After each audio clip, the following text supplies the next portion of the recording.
সম্প্রতি অস্ট্রেলিয়ার সিডনির উপকূলে বন্ডাই বিচে সন্ত্রাসীদের হামলায় কমপক্ষে ১৬ জন ইহুদি মারা গেছেন এবং ইহুদিদের সেটা ছিল হানুকা উৎসব। সেটা মূলত আসলে তাদের শান্তি কামনার একটি উৎসব সমুদ্রের পাড়ে হচ্ছিল এবং এটি ১ম দিন ছিল তাদের উৎসবের এবং এই উৎসবে প্রায় ১,০০০ এর উপরে মানুষ উপস্থিত ছিল এবং সেখানে আ ৩ জন বন্দুকধারী, তার ভিতরে ২ জন ছিলেন আ বাবা এবং সন্তান। এবং তাদের ভিতরে যিনি বাবা তার নাম হচ্ছে সাজিদ এবং তার সন্তান নাভেদ।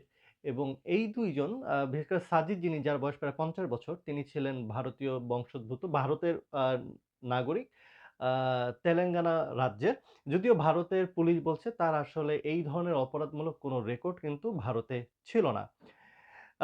তার সে অবশ্য এখানে হত্যাকাণ্ডে পুরো ব্যাপারে পুলিশের গুলিতে তিনি নিহত হয় এবং তার সন্তান, সে অবশ্য আহত এবং পুলিশের হেফাজতে আছেন। এবং এই ঘটনায় আরেকটি ঘটনা ঘটেছে, সেটা হলো যে আহমেদ আল আহমেদ নামে একজন মুসলিম ব্যক্তি, তিনি আ ওই ঘটনায় একজন বন্দুকধারীকে জাপটে ধরেন এবং বন্দুক কেড়ে নেন। এর ফলে যেটা হয় যে আ আরো বেশি রক্তক্ষয়ী হতে পারত। সেখান থেকে তিনি আসলে অনেককেই রক্ষা করেছেন এবং তিনি মোটামুটিভাবে সবাই খুব বাহবা দিচ্ছেন এবং তাকে সবাই রিয়েল হিরো বলছেন। এই বিষয়টা নিয়ে অনেক আগেই আমাকে অনেকে বলেছিলেন যে, "আপনি এটা নিয়ে একটা ভিডিও বানান।" তবে অনেক দেরি করলাম। কিন্তু দেরি করার পেছনে একটা কারণ হলো, সেটা হচ্ছে যে আমি আসলে আরেকটু অবজার্ভ করছিলাম যে আসলে এটা নিয়ে ইন্টারন্যাশনাল মিডিয়া কি বলে, ইন্টারন্যাশনাল রাজনীতি এটাকে কিভাবে দেখছে অন্যান্য দেশসমূহ, অস্ট্রেলিয়ার সরকার এটাকে কিভাবে আ ট্যাকেল দিচ্ছে। সবকিছু মিলে আমি আসলে একটু সময় নিলাম এবং গত কয়েকদিনে যা দেখলাম সেটার উপরেই আমি আসলে আপনাদের সাথে শেয়ার করছি। প্রথমত হলো যে এ যেই ২ জনের কথা আসছে, নাভেদ এবং সেই সাথে আ তার বাবা, এই ২ জন হচ্ছে মুসলিম এবং মুসলিম হওয়ার জন্য মুসলিমদের উপরে একটি আ চাপ আসবে, এটা খুব স্বাভাবিক। এবং যেদিন এই ঘটনা ঘটে সেদিনই কিন্তু ইসরায়েল আ বা একটি সংবাদ মাধ্যমে বলেছে এটা নাকি ইরান এই কাজটি ইচ্ছা করে করেছে। আ ইরান এই কাজের পিছনে তারা সংযুক্ত আছে এবং তারা এটাকে ইচ্ছাকৃতভাবে করেছে। আ বা যেন এটাকে একটা তারা হচ্ছে প্রতিশোধমূলক একটা কর্মকাণ্ড বলে তারা অভিহিত করেন। প্রশ্ন হচ্ছে যে ইরানকে কেন হঠাৎ করে জড়ানো হলো? এখানে ইসরায়েল কেনই বা আসলে এভাবে একটা ঠিক পরের দিনই বা ওই দিনই এটা মিডিয়াতে এসছে। যে ইরান এই কাজ করতে পারে বা তারাই করিয়েছে। তারা বেশ জোর গলায় বলেছে। যেখানে অস্ট্রেলিয়া স্বয়ং তারা নিজেরাই এই বিষয় নিয়ে কোনো কথা বলেনি। তবে এখানে একটা কথা আছে, সেটা হলো যে আ ইসরায়েল এবং ফিলিস্তিনির মধ্যে যে যুদ্ধ, সেখানে কিন্তু অস্ট্রেলিয়া থেকে বড় একটা সাপোর্ট কিন্তু ইসরায়েলকে করা হতো এবং সেই ইসরায়েলকে সৈন্য, আ অস্ত্র, টাকা থেকে শুরু করে সকল কিছু কিন্তু সাপোর্ট দেওয়া হতো। কিন্তু সম্প্রতি অস্ট্রেলিয়াতে অ্যান্টি ইসরাইল আ যে মুভমেন্ট আছে, সেইখানে কিন্তু স্পষ্ট করে একটা চাপ তৈরি করা হয়েছে অস্ট্রেলিয়া সরকারের উপরে এবং সম্প্রতি অস্ট্রেলিয়া সরকার কিন্তু এই আ ইসরাইল ইসরায়েলকে সমর্থনে তারা যে আগে দিত, সেখান থেকে তারা কিন্তু সরে এসছে। এবং তারা এখন পর্যন্ত আর সেভাবে কোনো সাহায্য সহযোগিতা করছে না বা তারা সেই জায়গা থেকে পিছনে সরে আসছে। তো এটা হচ্ছে অস্ট্রেলিয়াতে কিছুদিন আগে সিডনিতে, ব্রিসবেনে কিন্তু আ ইসরায়েলের বিপক্ষে ইসরায়েলকে যেন স্যাংশন দেওয়া হয় এবং ইসরায়েলকে যেন কোনো প্রকার আ অস্ট্রেলিয়ার ট্যাক্সের টাকায় কোনো প্রকার সাহায্য সহযোগিতা না করা হয় এবং ইসরায়েল যেন গণহত্যা না করতে পারে, তার প্রতিবাদে একটা বিশাল মুভমেন্ট কিন্তু হয়েছে এবং এটা প্রতিনিয়তই বড়, বড় শহরগুলোতে হচ্ছে। তো এদিক থেকে কিন্তু ইসরায়েল যেহেতু অস্ট্রেলিয়া থেকে কোনো সাহায্য সহযোগিতা পাচ্ছে না এবং এইটার কারণে আবার ইরান যেহেতু ইসরায়েলের বিপক্ষে অবস্থান করছে, সবকিছু মিলিয়ে সবাই একটা সুবিধা নেওয়ার চেষ্টা করছিল। আবার অস্ট্রেলিয়াতে শুধু যে ইসরায়েলের বিপক্ষে মুভমেন্ট হচ্ছে তা কিন্তু না। অস্ট্রেলিয়াতে খুবই বড় একটা মুভমেন্ট হচ্ছে অ্যান্টি মাইগ্রেশন। সো আপনারা চিন্তা করেন যে ইন্টারন্যাশনালি পুরো ব্যাপারটা কতটা সংযুক্ত।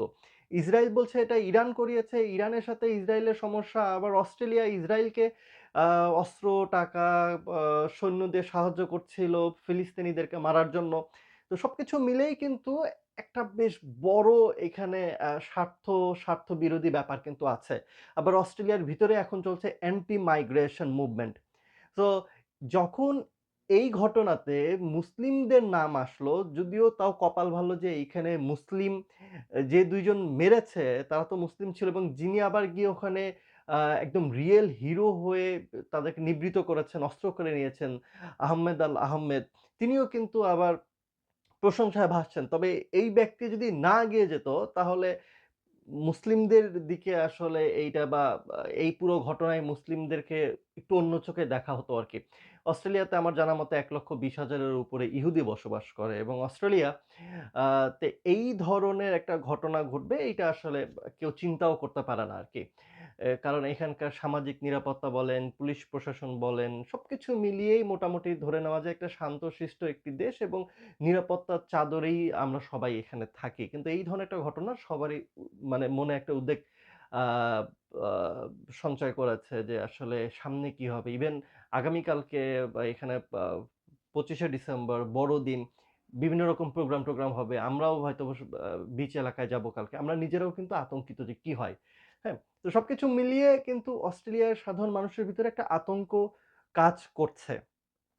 এখন প্রশ্ন হচ্ছে যে এই যে এরকম একটা ঘটনা ঘটলো, এইটার উপরে কি আসলে মুসলিম বিশ্বে কোনো প্রভাব পড়বে কিনা?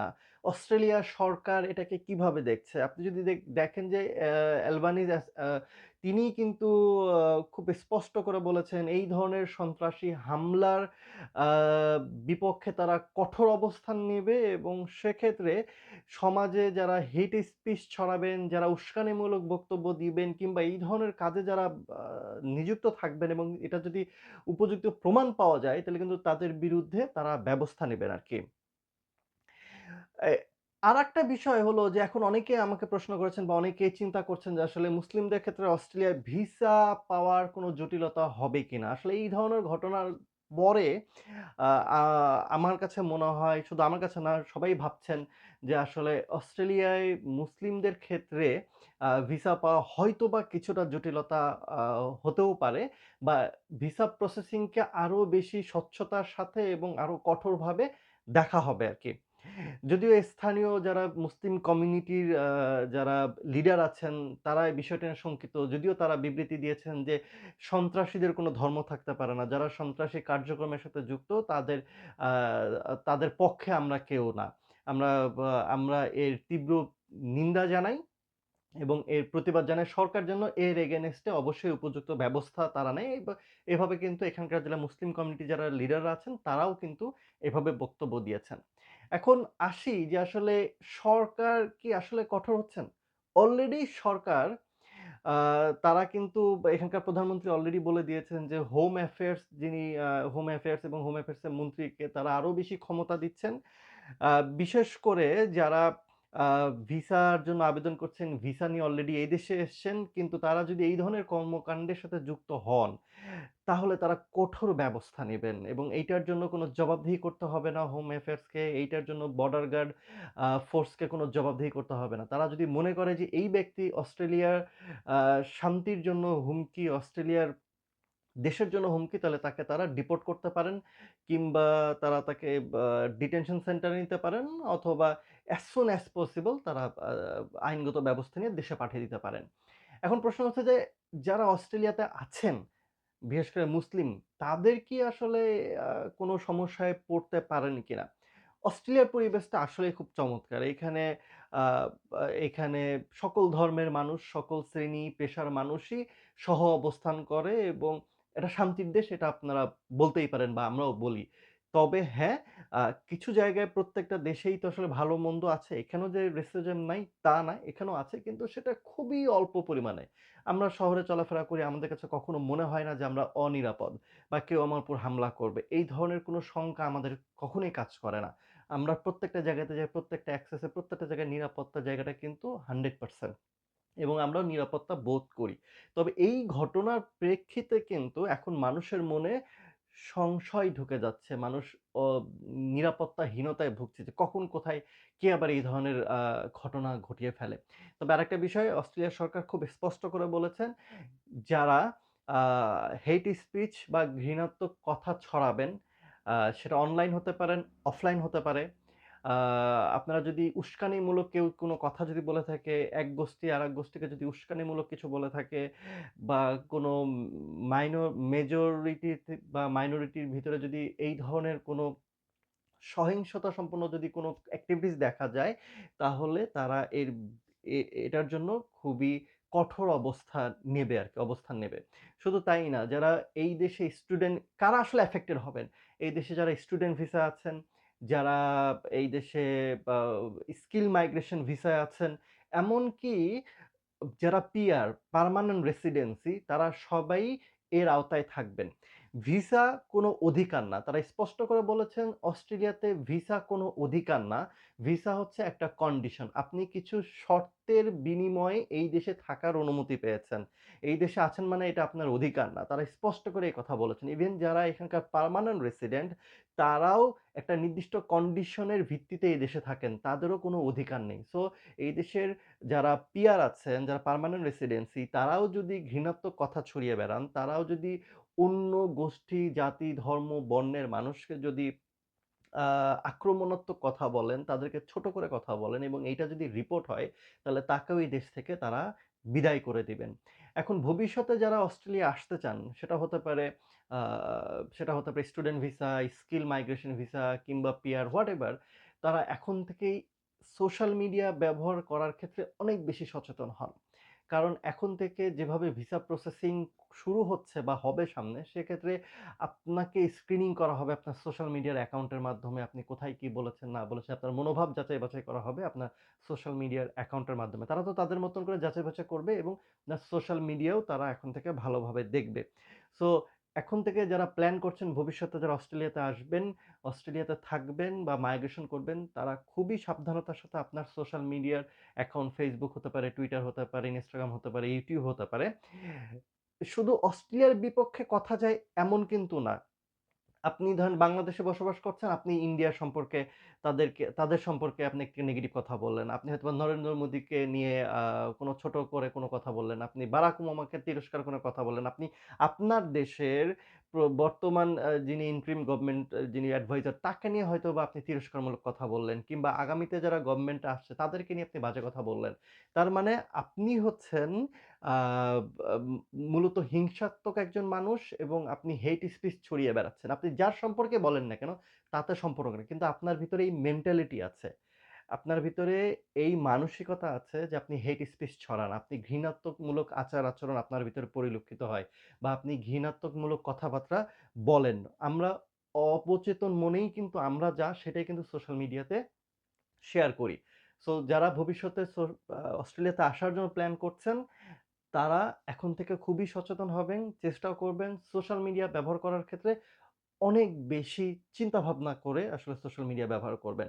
ব্যক্তিগত আপনি হয়তোবা আপনার একাডেমিক রিলেটেড তথ্য শেয়ার করতে পারেন, আপনার প্রফেশনাল রিলেটেড তথ্য শেয়ার করতে পারেন। কিন্তু আপনি আপনার আ ধর্মীয় আপনার সামাজিক কিংবা আপনার রাজনৈতিক যে ভিউ থাকতে পারে বা আছে, সেগুলো যদি অন্যের বিপক্ষে যায় বা অন্যের জন্য ক্ষতিকর হয়, তাহলে সেগুলো শেয়ার না করাই ভালো আরকি।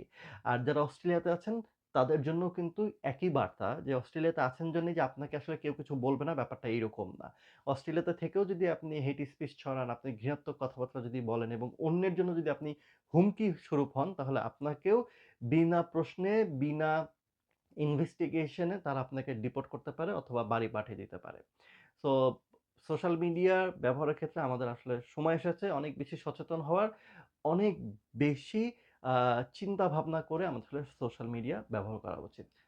এবং সেই সাথে আরেকটা কথা বলতে চাই যে আ অস্ট্রেলিয়ার এই বন্যায় বিচে যে ধরনের হামলা হলো, যে নৃশংস হামলা হলো, এটা মোটেই কাম্য না। এটার আমরা তীব্র প্রতিবাদ জানাই একজন মুসলিম হিসাবে এবং একজন মুসলিম কখনোই এই ধরনের আ হামলা করতে পারে না। সে যে ধর্মেরই মানুষ হোক না কেন। সো আমরা অবশ্যই এই ঘটনার তীব্র প্রতিবাদ এবং নিন্দা জানাই এবং এই ধরনের ঘটনা যেন অস্ট্রেলিয়াতে আর না হয়। শুধু অস্ট্রেলিয়া না, গোটা বিশ্বে যেন না হয়। আ সেটার জন্য আসলে সরকার থেকে শুরু করে যাদের যেখানে যা করণীয় তার সকল কিছু করা হোক এবং আমরা আশা করি যে সাধারণ মানুষও সচেতন হবেন, হেট স্পিচ ছড়াবেন না। আ আমরা চাই মানুষের মধ্যে মানুষের বন্ধন থাকবে, মানুষের সাথে মানুষের আ ভালোবাসা থাকবে এবং সেই সম্পর্ক হবে আত্মার সম্পর্ক। সেটা ধর্ম যেটাই হোক কিংবা গোষ্ঠী যেটাই হোক কিংবা রং যেটাই হোক। আমরা চাই মানবতার পৃথিবী।